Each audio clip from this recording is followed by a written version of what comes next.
I've got myself a letter. Let's open it. Let's have a look.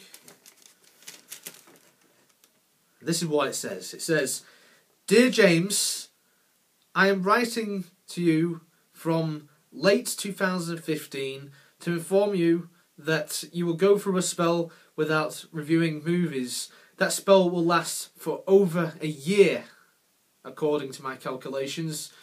I want to inform you that you still have a few movie reviews to do, such as Back to the Future Part 3.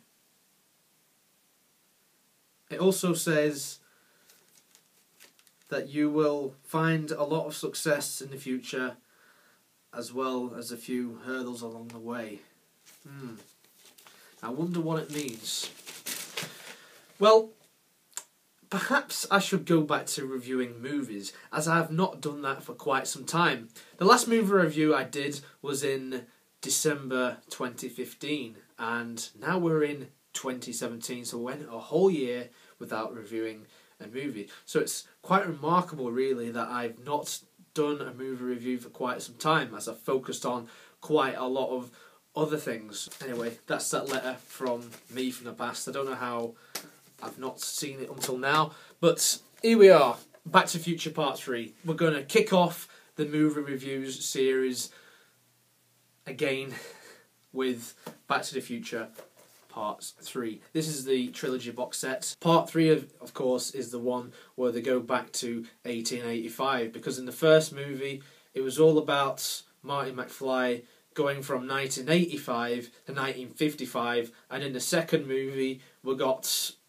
a alternate version of 2015, which now unbelievably is in the past in real life, and also they go back to 1955 once again, as well as an alternate 1985 where you've got a Biff Tannen who's ruling everyone, and that kind of reminds me a little bit of Donald Trump. And apparently, yeah, that was inspired by Donald Trump. And if you've been keeping up with the news recently, then that's becoming a bit of a reality now, which is quite concerning. But Part 3, they go back to 1885. It's the Old West. Stars Michael J. Fox and Christopher Lloyd, and they are joined by Oscar winner Mary Steenburgen in this rousing, full-throttle conclusion to the epic time-travelling adventure trilogy from executive producer Steven Spielberg and director Robert Zemeckis. Fulfilling a long-time fantasy, Doc Brown had decided to live in the Old West of the 1880s, but when he's in danger of meeting an untimely end, Marty travels back in time to rescue him. There's just one problem. Doc is so smitten by schoolteacher Clara Clayton, who's played by Mary Steenburgen, and he can't think straight. Now it's up to Marty to keep Doc out of trouble, keep the DeLorean running, and keep the past, present and future on track so they can go back to where and when they belong. Filled with all the trademark Back to the Future gadgetry, action, imagination and humour, it's a spectacular finale to one of the most popular adventure comedy film series of all time. And say no more about it. That says exactly what I'm going to say. It is a great conclusion to one of the greatest film trilogies out there. The first film, to me, is like perfection. The second one is a great sequel. It's a great follow-up to it. And the third one, it's a great way to end the whole series. And I swear to God, if they ever made a fourth one, then it would just ruin it. I feel like number 3, this is where they should leave it now. Back to the Future Part 3 is a great way to conclude the trilogy. There's a few loose ends that haven't been explained before. They finally get explained.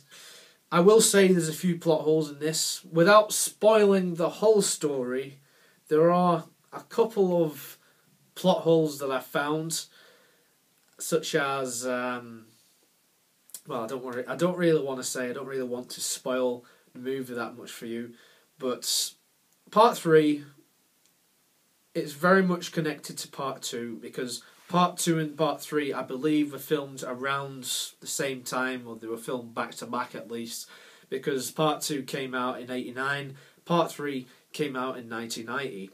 So, just a year difference between the two films there.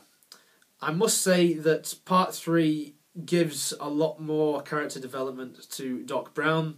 We always knew that it was that wacky scientist since the very first film, but I feel in this one there's even more character development. We have the whole love story with the new character, Clara. I think with Marty, he's sort of a third wheel in the whole thing, if you know what I mean, because it's more of a love story between Doc Brown and Clara Clayton. That's one of the main focuses of this film. We hardly get any Biff Tannen at all. In fact, the only time we see Biff is around the end of the movie. But Thomas F. Wilson, who plays Biff, he plays an ancestor of Biff known as Mad Dog Buford Tannen. And he plays the role really brilliantly. He's so stupid, you know. It's just... Oh, he's a great villain.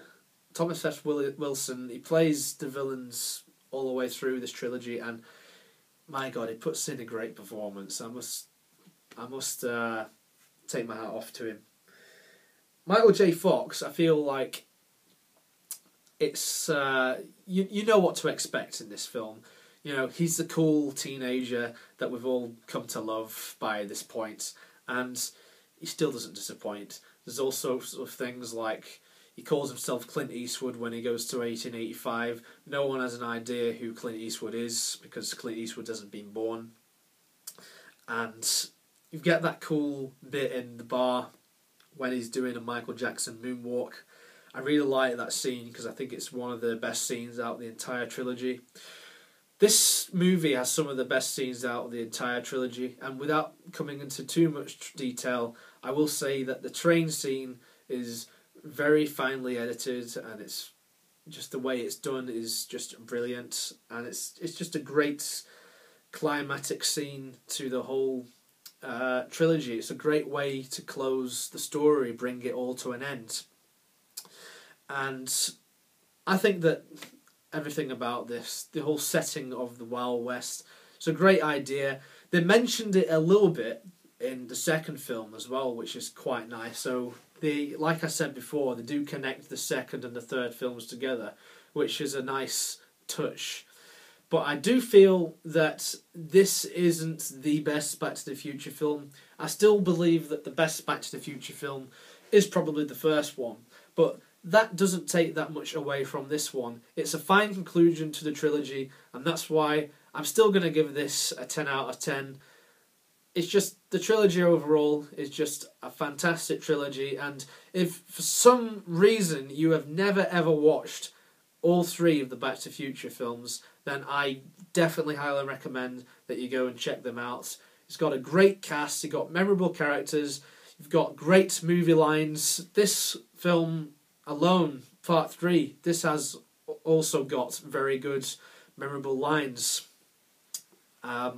Such as manure, I hate manure. I believe they said that in the second one, but there's a few things, and there's a few things in the third film which we've seen already, such as scenes between Leah Thompson and Michael J. Fox.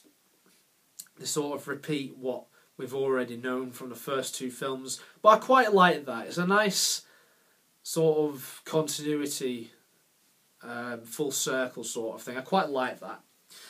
But I do say that this is probably Christopher Lloyd's best performance out of the three films. I will say that.